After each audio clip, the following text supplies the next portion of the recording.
বিকেলে চায়ের আড্ডা বা ইফতারি টেবিলে মচমচে পাকোড়া হলে কিন্তু মন্দ হয় না।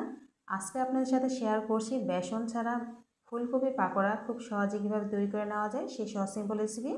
আর এই পদ্ধতিতে যদি ফলো করেন আপনি চাইলে যে কোনো সময় কিন্তু আলুর চপ, বেগুনি বা এরকম ফুলকপির পাকোড়া খুব সহজে কিন্তু তৈরি করে নিতে পারেন। সেই সহজ সিম্পল রেসিপি শেয়ার করব।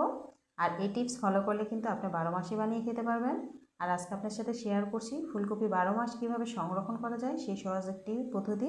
আশা করছি সবার কাছে ভালো লাগবে। তো প্রথমে আমি এখানে কিছু ফুলকপি ভালো করে ধুয়ে কেটে নিয়েছি, একটু মোটা করে বড় বড় করে কেটে নিয়েছি, দেখলেই বুঝতে পারছেন। তো এগুলোকে প্রথমে প্যানে দিয়ে আমি এখন সিদ্ধ করে নিব। দিয়ে দিচ্ছি এখানে 2 কাপের মতো পানি, তার সাথে সামান্য পরিমাণ দিয়ে দিচ্ছি হলুদের গুঁড়া, দিয়ে দেবো সামান্য পরিমাণ লবণ। এখন ঢাকনা দিয়ে ঢেকে বসিয়ে দিচ্ছি। আর এটাকে আমি প্রায় 90%-এর মতো এটা সিদ্ধ করে নিতে হবে। পুরোপুরি সিদ্ধ করা যাবে না, নাহলে কিন্তু যেহেতু নরম ভেঙে যেতে পারে। দেখলে বুঝতে পারছেন এটা কিন্তু অনেকটাই সিদ্ধ হয়ে গেছে। এখন আমি পানি ঝরিয়ে এগুলোকে তুলে নিচ্ছি। এখন এগুলোকে ঠান্ডা করে নিতে হবে। আপনি চাইলে একটি যে কোনো প্লাস্টিকের বক্সে করে কিন্তু রেখে দিতে পারেন, কিন্তু কোনো ধরনের জিপার ব্যাগ বা পলিথিনে রাখবেন না, তাহলে কিন্তু এগুলো ভেঙে যাবে। দেখলে বুঝতে পারছেন যে কতটা সুন্দর হয়েছে আর অনেকটাই কিন্তু নরম হয়েছে। চাইলে এরকম প্লাস্টিকের বক্সে কিন্তু রেখে দিতে পারেন। এটা মাস জুড়ে কিন্তু বছর জুড়ে আপনি সংরক্ষণ করতে পারবেন। তো আমি এখন ব্যাটারটা তৈরি করে নিচ্ছি। এখানে আমি 2 চামচ দিয়েছি কর্নফ্লাওয়ার, 2 চামচ দিয়ে দেবো ময়দা। ময়দার সাথে এখন সামান্য পরিমাণ দিয়ে দিচ্ছি হলুদের গুঁড়া, সামান্য পরিমাণ দিয়ে দেবো চাট মশলার গুঁড়া, দিয়ে দিচ্ছি স্বাদ অনুযায়ী লবণ, আর দিয়ে দিচ্ছি সামান্য পরিমাণ মরিচের গুঁড়া। এখন শুকনো উপকরণগুলোকে কিছুক্ষণ মিশিয়ে নিতে হবে। এরপর আমি নর্মাল পানি নিয়েছি প্রায় আধা কাপ পরিমাণ। এখন পানিটা দিয়ে ভালো করে একটা ব্যাটার তৈরি করে নিচ্ছি। তো আমি এটা বেসন ছাড়া তৈরি করছি, আপনারা চাইলে বেসন দিয়েও করতে পারবেন। সবসময় কিন্তু হাতের কাছে বেসন থাকে না, তো চাইলে কিন্তু বেসন ছাড়া আপনি এটা আলু চপ বা বেগুনও কিন্তু তৈরি করে নিতে পারেন।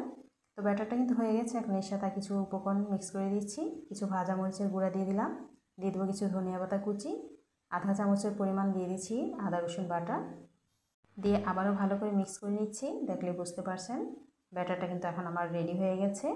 এভাবে ব্যাটার তৈরি করে কিন্তু যে কোনো পাকোড়া চপ তৈরি করে নেওয়া যায়। তো এখন আমি যে ফুলকপিগুলো সিদ্ধ করে রেখেছিলাম সেগুলো এখন দিয়ে এখন তেলে ভেজে নিব। তো কেমন লেগেছে আমার রেসিপি? ভালো লাগলে কিন্তু অবশ্যই ভিডিওটি শেয়ার করে দিন। সবচেয়ে সহজ সিম্পল রেসিপি শেয়ার করি যেন কিছুটা হলে আপনাদের ভালো লাগে। আর ভালো লাগলে কিন্তু অবশ্যই আমার চ্যানেল ফলো করতে ভুলবেন না। তো এখন আমি তেলে ভেজে নিচ্ছি। তো এরকম মজার মজার রেসিপি দেখতে হলে অবশ্যই আমার চ্যানেলকে ফলো দিয়ে রাখতে হবে, এবং আমার ইউটিউব চ্যানেল আছে সেখানে আপনি সাবস্ক্রাইব করে দিতে পারেন। তো দেখুন কেমন হয়েছে। এখন আমি এগুলোকে উল্টিয়ে দিচ্ছি। আর এটা তো সিদ্ধ করাই থাকে, তো এটাকে বেশিক্ষণ ভাজার প্রয়োজন নেই, একটু কালার হলে কিন্তু আপনি নামিয়ে নিতে পারবেন। দেখলে বুঝতে পারছেন যে এটা কিন্তু অনেকটাই মচমচে হয়েছে।